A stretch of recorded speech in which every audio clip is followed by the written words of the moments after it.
أعوذ بالله من الشيطان الرجيم. قالوا حرقوه وانصروا آلهتكم إن كنتم فاعلين. قلنا يا نار كوني بردا وسلاما على إبراهيم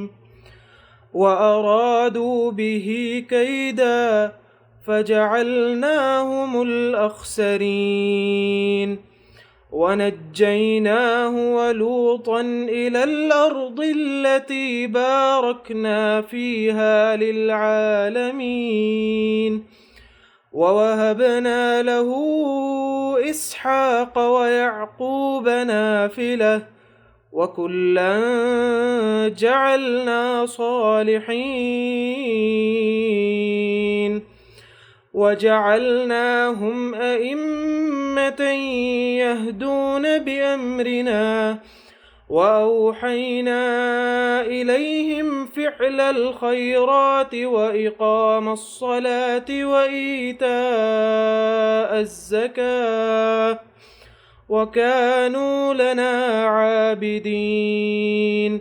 ولوطا آتيناه حكما وعلما ونجيناه من القرية التي كانت تعمل الخبائث إنهم كانوا قوم سوء فاسقين وأدخلناه في رحمتنا إنه من الصالحين. ونوحا إذ نادى من قبل فاستجبنا له فنجيناه وأهله من الكرب العظيم ونصرناه من القوم الذين كذبوا بآياتنا إنهم كانوا قوم سوء فأغرقناهم أجمعين.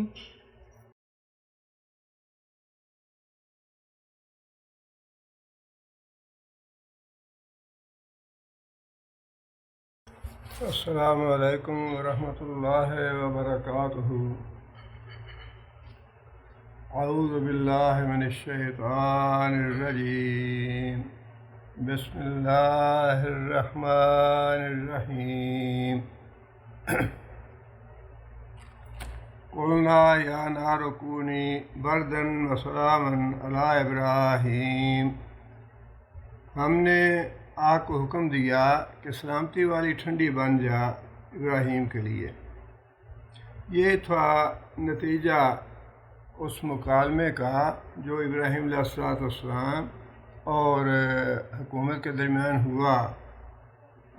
جہاں تک دلائل کا تعلق تھا، ابراہیم علیہ السلام دلائل میں تو سرخرو ہو گئے اور جو کفار تھے دلائل میں وہ ناکام اور نامراد ہو گئے، لیکن نتیجہ اس کا یہ ہوا کہ انہوں نے اپنا فیصلہ جو دیا وہ یہ تھا کہ اپنے معبودوں کی حفاظت کرنے کے لیے اور اپنے معبودوں کا نظام بچانے کے لیے اس آدمی کو جلا دیا جائے۔ اللہ تعالیٰ نے ان کے اس ارادے کو یا ان کے اس فعل کو ناکام کر دیا، ابراہیم علیہ السلام کو بچا لیا آگ سے۔ اللہ فرماتے ہیں وَأَرَادُوا بِهِ كَيْدًا، انہوں نے چال چلنا چاہی، ناکام کرنا چاہا ابراہیم علیہ السلام کو، فَجَعَلْنَاهُمُ الْأَخْسَرِينَ، لیکن ہم نے ان کو ناکام اور نامراد لوگوں میں سے کر دیا۔ اب یہ دنیا میں بھی ناکامی ہے اور آخرت میں بھی ناکامی ہے۔ دنیا میں ذلت اور رسوائی ان کے حصے میں آئی جنہوں نے انبیاء کو جھٹلایا اور انبیاء پہ ایمان نہیں لائے یا ان کے خلاف سازشیں کیں۔ دنیا میں بھی اللہ تعالیٰ نے ان کو ذلیل و رسوا کیا اور آخرت میں تو عذاب ہے ہی ان کے لیے۔ اور پھر سب سے بڑی بات یہ کہ یہ جو طرز عمل ہے کہ انسان کے سامنے حق آ جائے اور پھر حق کو تسلیم نہ کرے، اس کی سب سے بڑی سزا یہ ہے کہ اللہ تعالیٰ اس کو ہدایت سے محروم کر دیتے ہیں۔ اس سے پہلے بادشاہ کے ساتھ جو مکالمہ ہوا ابراہیم علیہ السلام کا، اس میں اللہ تعالیٰ نے یہ بات ارشاد فرمائی ہے کہ ابراہیم علیہ السلام نے جب یہ بات ارشاد فرمائی فَإِنَّ اللَّهَ يَأْتِي بِالشَّمْسِ مِنَ الْمَشْرِقِ فَأْتِ بِهَا مِنَ الْمَغْرِبِ فَبُهِتَ الَّذِي كَفَرَ، وہ ابراہیم علیہ السلام نے فرمایا کہ اللہ تعالیٰ سورج کو طلوع کرتے ہیں مشرق سے، اگر تو واقعی معبود ہے تو سورج کو مغرب سے طلوع کر کے دکھا دے۔ فَبُهِتَ الَّذِي كَفَرَ، لاجواب ہو گیا کافر۔ اب لاجواب ہونے کے بعد چاہیے تو یہ تھا کہ کوئی شرم آتی اور کچھ اس پہ سوچ و بچار کرتا کہ واقعی بات تو ان کی صحیح ہے، مجھے اس پہ غور و فکر کرنا چاہیے، اس کی بات مان لینی چاہیے۔ لیکن آگے پھر اللہ تعالیٰ فرماتے ہیں وَاللَّهُ لَا يَهْدِي الْقَوْمَ الظَّالِمِينَ، ایسے ظالم لوگ جو حق سامنے آنے کے باوجود اور دلائل سامنے آنے کے باوجود ان کو تسلیم کرنے کے لیے تیار نہیں ہوتے، ان کی سب سے بڑی سزا یہ ہے کہ اللہ تعالیٰ ہمیشہ کے لیے ان کو ہدایت سے محروم کر دیتے ہیں۔ یہ خسارہ دنیا کا بھی ہے، آخرت کا بھی ہے۔ فَجَعَلْنَاهُمُ الْأَخْسَرِينَ، ہم نے دنیا میں بھی ان کو ناکام اور نامراد کیا، ذلیل اور رسوا کیا اور ہدایت سے ہمیشہ کے لیے محروم کر دیا، اور آخرت میں وہ عذاب میں مبتلا ہوں گے۔ اب آگے اللہ تعالیٰ نے ذکر فرمایا ہے کہ اس واقعے کے نتیجے میں اللہ تعالیٰ نے ابراہیم علیہ السلام کو کیسی کیسی برکات اور انعامات سے نوازا۔ یہ بات جو تھی یہ معمولی بات نہیں تھی کہ ابراہیم علیہ السلام تنے تنہا اکیلے پوری حکومت کے سامنے ڈٹ گئے اور اپنے موقف کے بارے میں واضح دلائل بھی دیے، قوم کو لاجواب کر دیا، لیکن اس کے باوجود جو انہوں نے فیصلہ کیا اس فیصلے کے بعد بھی لمحہ بھر کے لیے ابراہیم علیہ السلام متزلزل نہیں ہوئے، بلکہ فرشتوں نے کہا کہ آپ کی ہم مدد کرنے کے لیے تیار ہیں، بارش برسا دیتے ہیں یا ہوا چلا دیتے ہیں، لیکن ابراہیم علیہ السلام نے فرمایا کہ نہیں، مجھے تمہاری مدد کی ضرورت نہیں ہے۔ یہ عظیمت اور یہ استقامت جو تھی اس کا نتیجہ یہ تھا کہ اللہ تعالیٰ کی نصرت آئی ابراہیم علیہ السلام کے ساتھ، اور صرف نصرت ہی نہیں آئی بلکہ اور بھی بہت سی خیر و برکات سے نوازا اللہ تعالیٰ نے ابراہیم علیہ السلام کو، اور اس کا ذکر اللہ تعالیٰ نے اگلی آیات میں کیا ہے۔ پہلی بات تو یہ اللہ فرماتے ہیں کہ لوط علیہ السلام کو ہم نے ساتھی بنا دیا، وہ نبوت بعد کی بات ہے، لوط علیہ السلام کو نبوت دینا بعد کی بات ہے، لیکن یہاں اس واقعے کے نتیجے میں لوط علیہ السلام لے آئے، ایمان لے آئے، تو اللہ تعالیٰ نے ابراہیم علیہ السلام کو ایک ساتھی مہیا کر دیا۔ پہلے وہ تنہا تھے، اکیلے تھے، لیکن اس واقعے کے بعد اللہ تعالیٰ نے ان کو ساتھی دے دیا تاکہ وہ ان کا سہارا بنے، ان کے لیے قوت کا باعث بنے۔ اور پھر آگے اللہ فرماتے ہیں کہ ہم نے ان دونوں کو یہ حکم دیا، یا ابراہیم علیہ السلام کو حکم دیا کہ اب تم یہاں سے ہجرت کر کے برکت والی جگہ پہ چلے جاؤ۔ اب یہ وہاں سے ظالم لوگوں سے، دشمن قوم سے ہجرت کا حکم دینا، یہ بھی اللہ تعالیٰ کی انعامات سے اور برکات میں سے تھا کہ یہ لوگ تمہارے دشمن بن چکے ہیں، لہٰذا اب ہماری طرح انبیاء کو جب تک اللہ تعالیٰ کی طرف سے اجازت نہ ملے تب تک وہ ہجرت نہیں کرتے۔ اللہ تعالیٰ نے ہجرت کی اجازت دے دی ابراہیم علیہ السلام کو کہ اب یہ جو گندہ معاشرہ ہے، ناپاک معاشرہ ہے، دشمنوں کا معاشرہ ہے، اس سے تم نکل جاؤ اور برکت والی زمین پہ چلے جاؤ۔ برکت والی زمین جو ہے وہ معروف ہے کہ فلسطین، جس میں اس معنی میں شام کا علاقہ بھی شامل تھا، اس علاقے کو اللہ تعالیٰ نے برکت والا کہا ہے۔ برکت والا دونوں اعتبار سے ہے، مادی اعتبار سے بھی برکت والا علاقہ ہے وہ کہ زرخیز ہے، سرسبز زمین ہے، پھل ہیں، غلہ ہے، ہر طرح کی چیز وہاں پہ اگتی ہے، جس سے کافر بھی اور مسلمان بھی دونوں طرح کے لوگ فائدہ اٹھاتے ہیں۔ اس لیے اللہ تعالیٰ نے فرمایا کہ بارکنا فیہا للعالمین، ساری دنیا والوں کے لیے، خواہ وہ مسلمان ہیں، کافر ہیں، فاسق ہیں، فاجر ہیں، نیک ہیں، متقی ہیں، جتنے بھی لوگ ہیں سب کے لیے ہم نے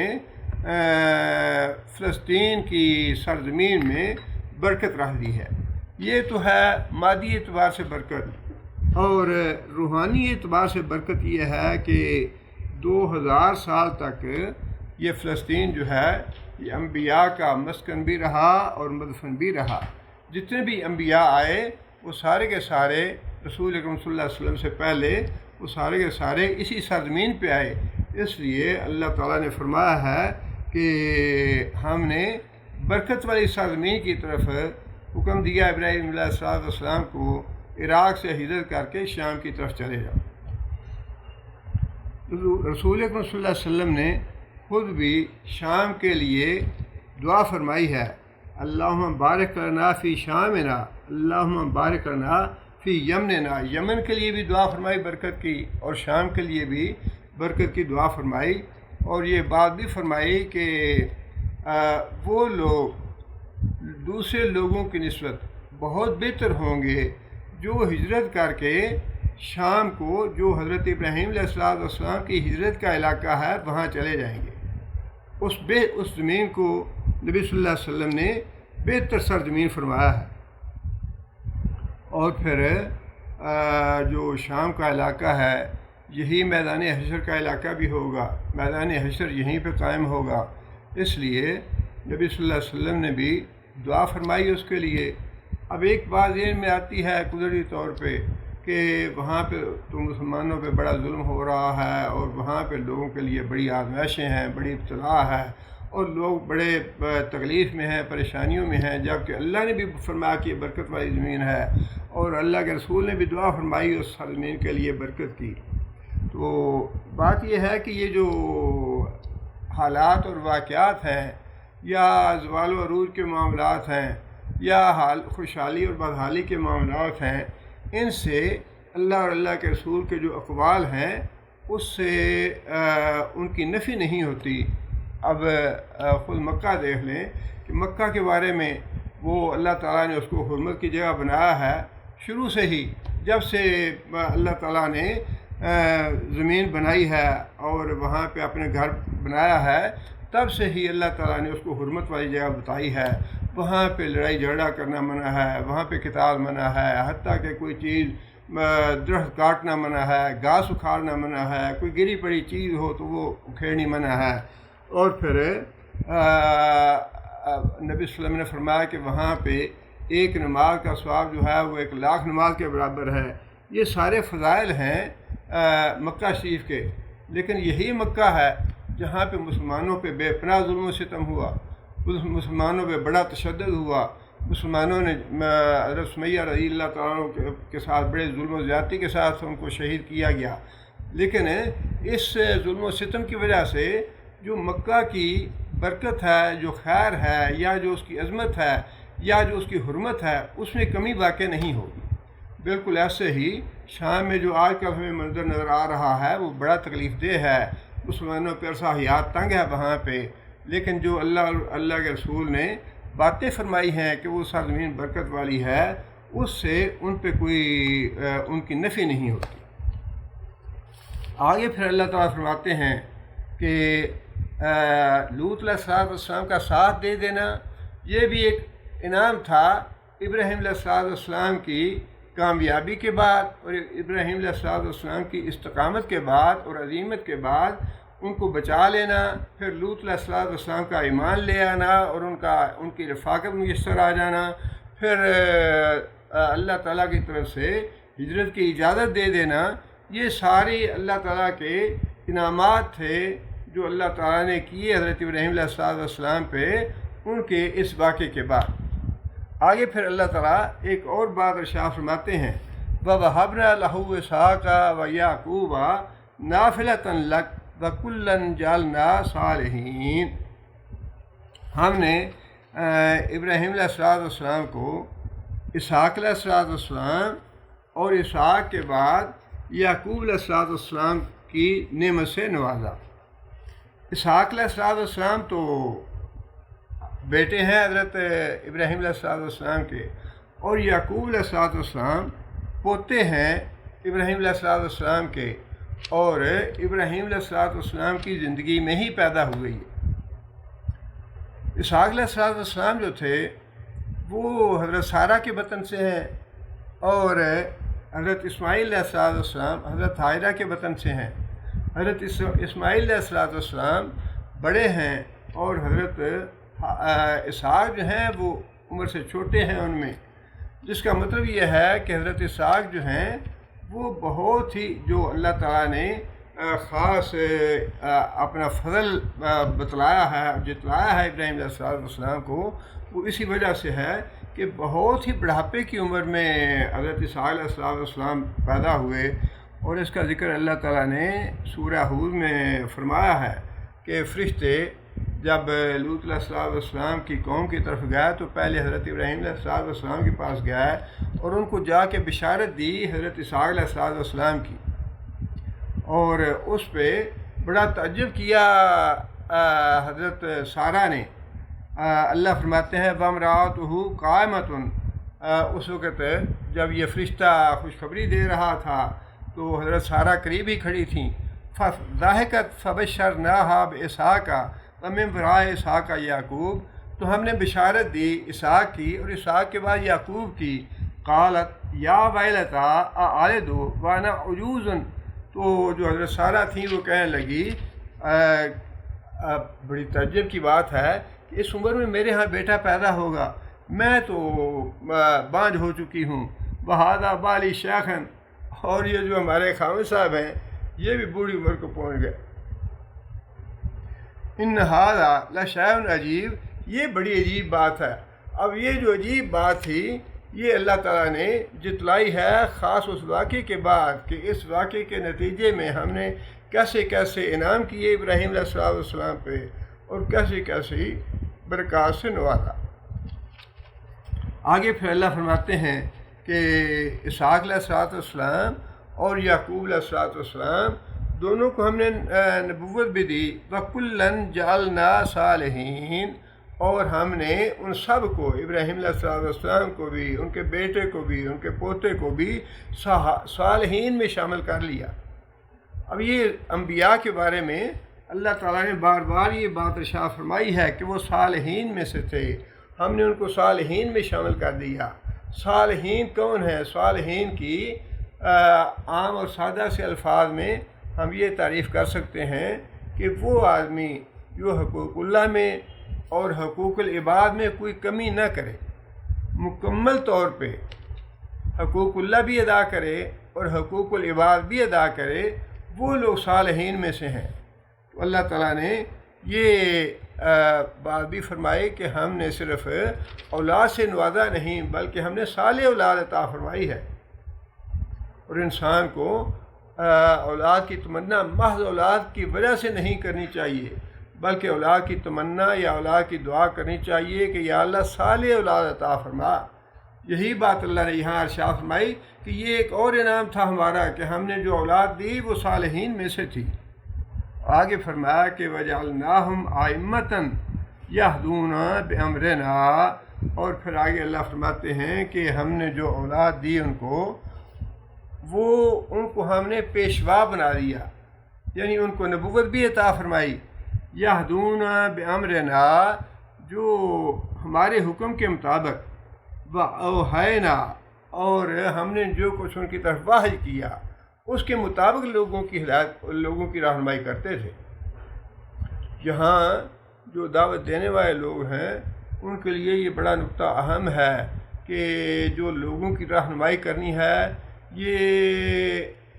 بڑا غیر معمولی اعزاز ہے، یہ معمولی بات نہیں ہے، لیکن جتنا ہی یہ اعزاز والی بات ہے اتنا ہی سخت یہ ذمہ داری والی بات ہے کہ لوگوں کو بات صرف وہی بتائی جائے جو اللہ نے جس کا حکم دیا ہے یا جس کا اللہ کے رسول نے حکم دیا ہے۔ اللہ تعالیٰ نے اسحاق علیہ السلام جو انبیاء ہیں ان کی فضیلت میں یہ بات ارشاد فرمائی کہ وہ ہماری ہدایت کے بغیر، ہمارے حکم کے بغیر کوئی بات لوگوں کو نہیں بتاتے تھے، بلکہ جو بات ہم انہیں کہتے تھے، جو ہدایت ہم انہیں دیتے تھے، وہی بات آگے لوگوں تک پہنچاتے تھے۔ لیکن ہم نے ان کو امام بنایا، پیشوا بنایا، نبی بنایا۔ یہ ایک اور اعزاز تھا جو اللہ تعالیٰ نے ابراہیم علیہ السلام کو بتا دیا کہ ہم تمہیں اسحاق بھی دیں گے، اس کے بعد پوتا بھی دیں گے، اور ان کو انبیاء میں شامل کریں گے، ان کو صالحین بنائیں گے۔ اور یہ ساری جو خیر و برکات تھیں، یہ ابراہیم علیہ السلام کی دین پہ استقامت اور عظیمت اور اللہ کے لیے قربانی، اللہ کے لیے اثار، اللہ کے لیے اپنا گھر بار چھوڑنا، اپنی جائیداد چھوڑنا، یہ سارا نتیجہ تھا دین کی اس خدمت کا۔ یہ سارے انعامات تھے اور اعزازات تھے ابراہیم علیہ السلام پہ، جو انہوں نے اللہ کے دین کی خاطر قربانیاں دیں۔ وہ جو اللہ تعالیٰ نے فرمایا ہے نا کہ اللہم بارک علی محمد وعلی آل محمد کما بارکت علی ابراہیم وعلی آل ابراہیم، ویسی برکت عطا فرما، ویسی عزت اور عظمت عطا فرما جیسی عزت اور عظمت تو نے ابراہیم علیہ السلام کو عطا فرمائی تھی۔ مثال دی اللہ تعالیٰ نے ابراہیم علیہ السلام کی عظمت کی اور برکت کی، اور وہ نتیجہ تھا حضرت ابراہیم علیہ السلام کے لیے کا جو دین کے لیے اور اللہ کے لیے جو قربانی دینی تھی، جو اثار کرنا تھا، اور جو عظیمت تھی اور جو استقامت تھی اللہ کے راہ میں ڈٹ جانے کی، اس کا نتیجہ تھا یہ سارے اعزازات۔ اور یہ انبیاء کے جتنے بھی واقعات اللہ نے بیان فرمائے ہیں، ان کے بعد اللہ یہ فرماتے ہیں کذالک نجزی المحسنین، کہ یہ جو اعزازات ہیں یا فضائل ہیں یا نعمتیں ہیں، یہ جتنے بھی نیک لوگ ہوں گے ہم ان سب کو ایسے ہی دیں گے بدلہ۔ ان کے لیے بھی ہے یہ خاص انبیاء کے لیے نہیں ہے۔ ٹھیک ہے، انبیاء کے لیے جو نبوت کا اعزاز ہے وہ تو سب سے برتر ہے، لیکن اس کے بعد جو ان کی صالحیت کے اعزازات ہیں، انعامات ہیں، اس کے بارے میں اللہ فرماتے ہیں کہ ان کے بعد بھی جو نیک لوگ ایسے کام کریں گے ان کو ہم یہ خیر و برکات عطا فرمائیں گے۔ آگے اللہ فرماتے ہیں وَأَوْحَيْنَا إِلَيْهِمْ، اور ہم نے وحی کی ان کی طرف فعل الخیرات، کہ تم نیک کام کرو۔ جب اللہ تعالیٰ نعمتیں عطا فرمائیں اور اپنے فضل و کرم سے نوازیں اور انسان کو خیر و برکت عطا فرمائیں، تو پھر انسان کو اور بھی زیادہ نیک اعمال کرنے چاہیے۔ یہ ساری باتیں بتانے کے بعد اللہ فرماتے ہیں کہ ہم نے ابراہیم کی تنہائی بھی دور کر دی، لوط کو ساتھ عطا کر دیا، پھر اس کو بیٹے کی خوشخبری دی، پوتے کی خوشخبری دی، پھر اس نبوت کی خوشخبری دی، ساری باتیں بتائیں، لیکن اس کے بعد فرمایا کہ فعل الخیرات، کہ نیک عمل کرنے کا حکم دیا ہم نے ان کو، کہ اب ہم نے تمہیں نعمتوں سے نوازا ہے، ہم نے تمہیں بڑے فضائل عطا کیے ہیں، بڑی خیر و برکت دی ہے، اب نیک عمل کرو جتنے بھی زیادہ سے زیادہ ہو سکتے ہیں۔ اس لیے اللہ تعالیٰ نے ویسے بھی یہ بات ارشاد فرمائی وَلَئِن شَكَرْتُمْ لَأَزِيدَنَّكُمْ، اگر تم میرا شکر ادا کرو گے۔ شکر کا مطلب یہی ہے کہ اللہ کی اطاعت کی جائے، اللہ کی فرما برداری کی جائے، نیک اعمال کیے جائیں۔ اللہ تعالیٰ کا شکر یہی ہے، اللہ کا جتنا بھی شکر کریں گے اتنے ہی اللہ تعالیٰ اور بھی زیادہ اپنی نعمتوں میں اضافہ کرتے جائیں گے۔ فرمایا کہ ہم نے ان کو حکم دیا کہ اب تم نیک اعمال کرو، وَإِقَامَ الصَّلَاةِ وَإِيتَاءِ الزَّكَاةِ، نماز قائم کرو اور زکوٰۃ دو۔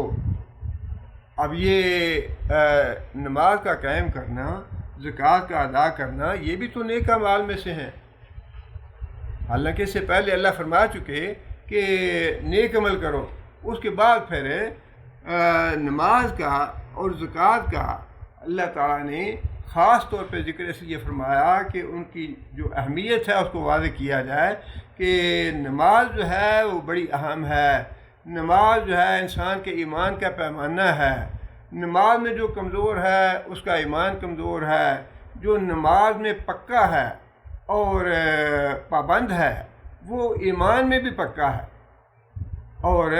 بعض سلف نے یہ کہا ہے کہ نماز سے اللہ تعالیٰ اتنے راضی ہوتے ہیں کہ جو آدمی یہ چاہتا ہے کہ میرا کام جلدی ہو، دعائیں مانگتے رہتے ہیں، دعائیں مانگتے رہتے ہیں، دعائیں مانگتے رہتے ہیں، تاخیر ہو رہی ہے، انسان بے صبرا ہو جاتا ہے۔ تو سلف نے کہا ہے کہ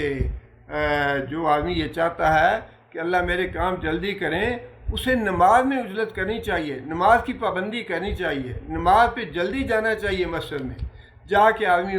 پہلی صف میں کھڑا ہو، جا کے آدمی بیٹھ کے ذکر اذکار کرے، نماز کا انتظار کرے۔ نماز کا انتظار کرنا جو ہے یہ بذات خود عبادت ہے۔ فرشتے ان کے لیے دعائیں کرتے ہیں جو نماز کے لیے بیٹھ کے انتظار کرتے ہیں، ان کے نامہ اعمال میں نیکیاں لکھی جاتی ہیں۔ بہت ہی خیر و برکت والا اور اجر و ثواب والا عمل ہے۔ اور یہ بھی صاف فرمایا بعض اسلاف نے کہ جو آدمی اللہ تعالیٰ اس آدمی کو مؤخر کر دیتے ہیں جو نمازوں کو مؤخر کرتا ہے۔ جو آدمی اللہ کی نماز کو مؤخر کرتا ہے، سستی کرتا ہے، غفلت کرتا ہے، اللہ اس کے کاموں کو بھی مؤخر کرتے رہتے ہیں، اس کے کام کو بھی لیٹ کر دیتے ہیں۔ لہذا جو آدمی یہ چاہتا ہے کہ میرا کام اللہ جلدی کر دیں، اس کو نمازوں میں جلدی کرنی چاہیے۔ ویسے تو سارے جو نیک کام ہیں وہ سارے ہی اللہ کو راضی کرنے والے ہیں، لیکن نماز کا اور زکوٰۃ کا خاص طور پہ ذکر فرمایا گیا ہے۔ وَكَانُوا لَنَا عَابِدِينَ، اور یہ سارے ہماری بندگی کرنے والے تھے، عبادت کرنے والے تھے۔ یہاں عبادت سے کیا مراد ہے؟ یہ وہ تو انبیاء تھے، ان کی عبادت کے بارے میں یہ وضاحت بہت اہم ہے کہ عبادت تو عام سا لفظ ہے، لیکن اس کی وضاحت نبی صلی اللہ علیہ وسلم نے خود اس حدیث میں فرمائی ہے، جس میں نبی صلی اللہ علیہ وسلم نے حضرت معاذ بن جبل سے کہا تھا کہ معاذ تم جانتے ہو اللہ کا بندوں پہ کیا حق ہے اور بندوں کا اللہ پہ کیا حق ہے؟ تو حضرت معاذ نے عرض کی یا رسول اللہ، اللہ اور اللہ کا رسول بہتر جانے، آپ بہتر جانتے ہیں۔ نبی صلی اللہ علیہ وسلم فرمایا کہ اللہ کا بندوں پہ حق یہ ہے کہ بندے اس کی عبادت اس طرح کریں کہ اس میں کسی کو شریک نہ ٹھہرائیں اللہ کا۔ مطلب یہ ہے کہ عبادت خالص ہو اللہ کے شرک سے۔ یہ جو اللہ نے فرمایا نا کہ یہ جو انبیاء تھے، ابراہیم علیہ السلام، اسحاق علیہ السلام اور ان کے آگے بیٹے یعقوب علیہ السلام، یہ سارے عبادت گزار تھے،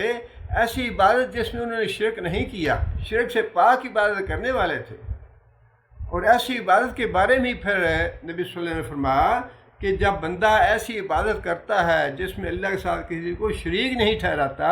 تو پھر اس بندے کا اللہ پہ حق یہ ہے کہ اللہ اس کو عذاب نہ دے۔ یہ ہے وہ عبادت جو انسان کو جہنم سے اور اللہ کے عذاب سے پناہ دینے والی ہے۔ اس لیے فرمایا کہ وہ سارے کے سارے اللہ کی عبادت کرنے والے تھے۔ اب یہ تو سارے انعامات تھے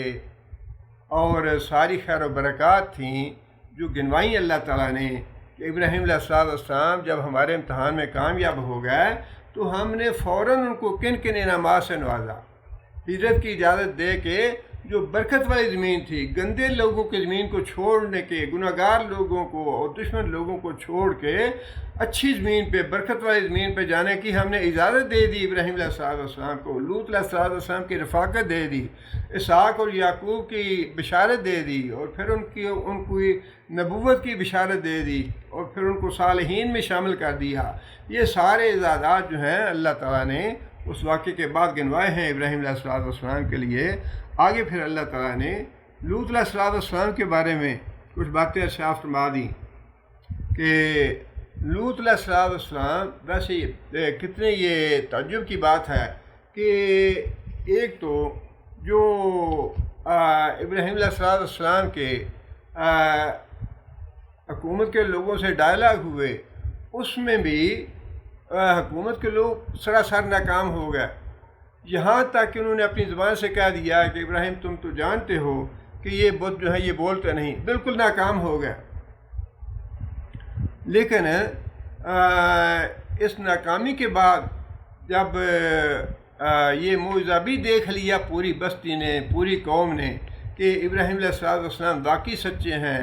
آگ نے نقصان نہیں پہنچایا، اللہ تعالیٰ نے معجزانہ طور پہ ان کو بچا لیا ہے، اس کا مطلب یہ ہے کہ ان کا سچ ہونا، حق ہونا ثابت کر دیا اللہ تعالیٰ نے لوگوں کے سامنے۔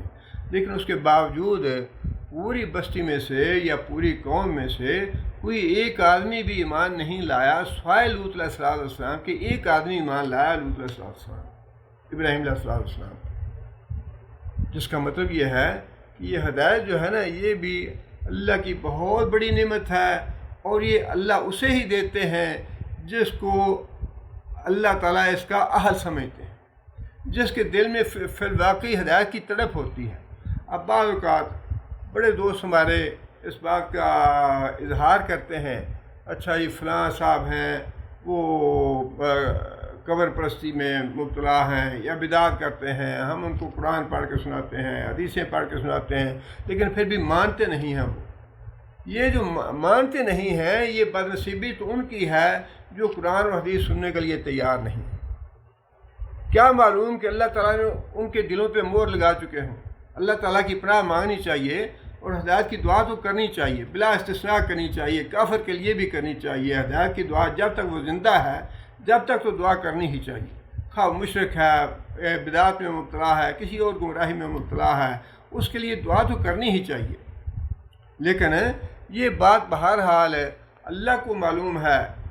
واللہ لا یہدی القوم الظالمین، کہ جب حق واضح ہو جانے کے بعد، دلائل ثابت ہو جانے کے بعد کہ حق یہ ہے، اس کے باوجود جو آدمی ایمان نہیں لاتا، پھر اللہ اس کے دل پہ مہر لگا دیتے ہیں، اس کی ہدایت کا راستہ بند کر دیتے ہیں، ہدایت سے اس کو محروم کر دیتے ہیں۔ اس لیے یہ ہدایت تو بڑی ہی قیمتی چیز ہے، دنیا میں سب سے زیادہ قیمتی چیز اللہ پہ ایمان اور اللہ کی ہدایت۔ آگے اللہ تعالیٰ نے لوط علیہ السلام کے بارے میں یہ بات ارشاد فرمائی، وَلُوطًا آتَيْنَاهُ حُكْمًا وَعِلْمًا، اور لوط علیہ السلام کو ہم نے حکمت عطا کی، وعلمًا، اور علم عطا کیا۔ یہ جو دو لفظ ہیں، حکمت کا اور علم کا، یہ عام طور پہ قرآن مجید میں نبوت کے لیے استعمال ہوئے۔ یہاں علم سے مراد ظاہر ہے علم وحی ہے، اور علم وحی تو اسے ہی دیا جاتا ہے جو نبی ہے، اور پھر علم وحی دینے کے ساتھ یہ ضروری ہے کہ نبی کو حکمت کی بھی دی جائے، دانائی دی جائے، سوجھ بوجھ دی جائے، سمجھداری دی جائے، تاکہ وہ دین کی دعوت کا کام جو ہے بڑی حکمت کے ساتھ اور بڑی مصلحت کے ساتھ کرے۔ یہ دین کی کام جو ہے اس کے لیے بڑا صبر و تحمل چاہیے، اور بڑی حکمت اور بڑی مصلحت چاہیے۔ یہ ایسے ڈنڈے سے کام ہونے والا نہیں ہے، شدت سے کام کرنے والا نہیں ہے، لڑائی جھگڑے کرنے سے یا گالی گلوچ کرنے والا کام نہیں ہے۔ یہ تو بڑی حکمت سے، بڑی دانائی سے، بڑے صبر سے اور بڑے تحمل سے کرنے والا کام ہے، جس کے بارے میں اللہ تعالیٰ نے یہ بات ارشاد فرمائی کہ ہر نبی جو ہے اس کو ہم نے علم وحی بھی دیا، اور ساتھ پھر اس کو حکمت اور دانائی بھی دی۔ اور یہی معاملہ لوط علیہ السلام کے بارے میں ہے۔ اب انشاءاللہ لوط علیہ السلام کے بارے میں باقی جو تفصیل ہے وہ انشاءاللہ اگلے درس میں بیان کروں گا۔ لیکن یہ بات جو ہے یہ بہرحال بڑے غور و فکر کی ہے کہ یہ جو واقعات ہیں ان کو اگر آج کے واقعات سے پہ منتبہ کیا جائے۔ دیکھیں لوط علیہ السلام جو تھے، ابراہیم علیہ السلام کے بارے میں حکم دے دیا کہ اس کو جلا دو۔ اب وہ سارے دلائل واضح ہونے کے باوجود جو ویٹو پاور تھی وہ تو حکومت کے پاس تھی کہ اس کے ساتھ کیا کرنا ہے، بس ٹھیک ہے اس کو ختم کرو، قتل کر دو، مار دو، جلا ڈالو اس کو۔ اور جو لوط علیہ السلام تھے ان کے بارے میں بھی ڈائلاگ بھی ہوئے، مذاکرات بھی ہوئے، اور وعد و نصیحت بھی ہوا۔ لوط علیہ السلام نے قوم کو ڈرایا بھی، لیکن جو رزلٹ تھا اس کا سارے واقعات کا حاصل یہ تھا اخرجوا آل لوط، کہ لوط کو نکال دو بستی سے۔ اب ویسے تو ہم کہتے ہیں جی 8000 سال کا زمانہ گزر گیا ہے حضرت ابراہیم علیہ السلام کے زمانے کو اور لوط علیہ السلام کے زمانے کو 8000 سال کا زمانہ گزر گیا ہے، اور ہم کہتے ہیں کہ لوگوں نے بڑی ترقی کر لی ہے، بڑی